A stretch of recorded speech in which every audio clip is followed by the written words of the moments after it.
Comment utiliser réellement Notebook de manière concrète? Partie 2. En cliquant sur Ajouter des sources ici, nous avons automatiquement deux possibilités.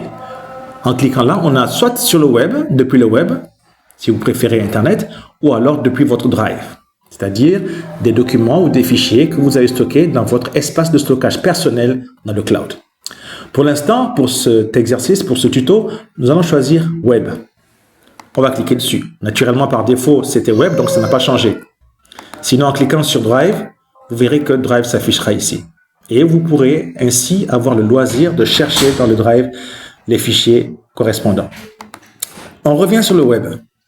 On saisit ici juste, par exemple, un mot-clé ou alors une requête. Moi, je dirais par exemple intelligence artificielle générative.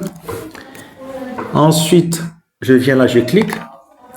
Automatiquement, la recherche sur le web va être activée, comme vous le voyez ici sur la gauche. Là, il recherche les articles correspondant à tout ce qui pourrait m'intéresser par rapport à la requête que j'ai soumise. Et là, tout de suite, vous avez un ensemble de ressources. Mais pour qu'elles puissent être vraiment exploitées, il faut cliquer sur Importer. Je clique sur Importer et automatiquement, vous voyez, l'IA commence à importer chacune de ces ressources depuis le web.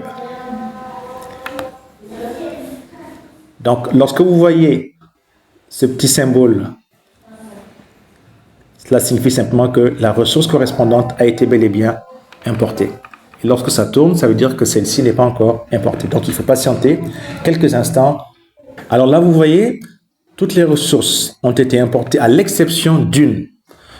Parfois, c'est peut-être parce que cette ressource n'est pas autorisée à être importée ou parfois ça peut être dû à une erreur. Alors, on peut juste relancer. Mais pour l'instant, j'ai suffisamment de ressources, donc je vais m'arrêter là.